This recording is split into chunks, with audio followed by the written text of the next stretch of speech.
2026 సంవత్సరము జనవరి 10వ తారీఖున శని కుంభరాశిని వీడి మీనరాశిలోకి వెళ్ళిపోతున్నాడు. ఈ వీడియో కొంచెం అర్థం చేసుకునే ప్రయత్నం చేయండి. శని ఎప్పుడైతే కుంభరాశిలో ఉంటాడో అప్పుడు మనం శని హోమం చేయించుకోవాలి.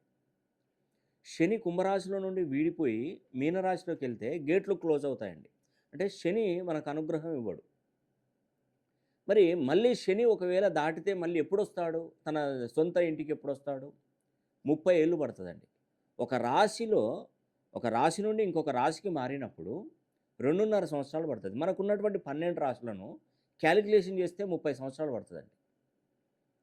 అయితే ఇప్పుడు ప్రజెంట్ ఏంటంటే ఏలినాడు శని, అర్ధాష్టమ శని, అష్టమ శని నడుస్తున్నది. కొన్ని రాశులు ఉన్నాయి. ఏలినాడు శని ఎవరికి నడుస్తుంది? కుంభరాశి వారికి, మీనరాశి వారికి, మేషరాశి వారికి నడుస్తుంది. వీళ్ళు ఖచ్చితంగా శని హోమం జరిపించుకొని తీరవలసిందే.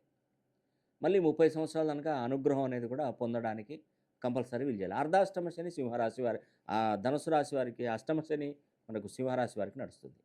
ఇప్పుడు శని ఒక స్టెప్పు ముందుకు జరిగాడు అనుకోండి, ఒక 2.5 సంవత్సరాల్లో మళ్ళీ ముందరికి వెళ్తాడు. అప్పుడు మేషరాశి వారికి నడుస్తుంది, దాని ముందున్నటువంటి వృషభ రాశి వారికి ఏలినాడు శని నడుస్తుంది. ఇప్పుడు సింహరాశి వారికి అష్టమ శని నడిస్తే కన్యారాశి వారికి నడుస్తుంది. మళ్ళీ ఇటుపోతే ధనుస్సు నుండి ఒక స్టెప్ ముందుకు వెళ్తే మళ్ళీ మకర రాశి వారికి వస్తుంది. ఒక 2.5 సంవత్సరం, మళ్ళీ ఇంకొక 2.5 సంవత్సరాలు పోతే ఇంకాస్త అవుతుంది.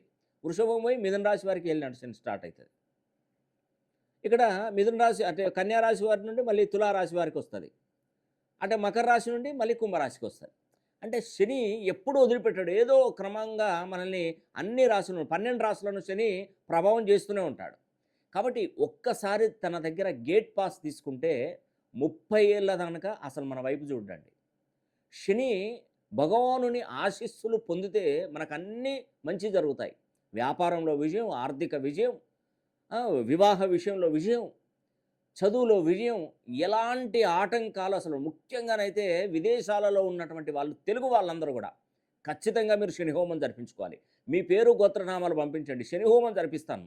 ఈ వీడియో మీకు తప్పకుండా అందజేస్తాను. ఇంకొక విషయం ఏంటంటే, నేను భారతదేశంలో కొన్ని పర్యటనలు చేస్తున్నానండి. జనవరి మాసంలో కొన్ని పర్యటనలు చేస్తున్నా. అక్కడ ఆ యొక్క పవిత్ర పుణ్యక్షేత్రాల నుండి సేకరించిన సమిధలు, ఆ సమిధలు తీసుకొచ్చేసి ఈ శని హోమంలో ఆ సమిధలతోనే శని హోమం జరిపించబడుతుంది. అంటే ఒక్కసారి ఆలోచించండి, ఎంత శక్తివంతమైంది ఈ శని హోమం.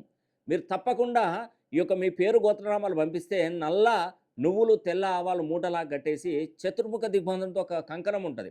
ఆ కంకణంలోనే మీకు కట్ చేసి ఇస్తాను. ఆ యొక్క శనికి సంబంధించినటువంటి థ్రెడ్ దారమును మీకు పంపించడం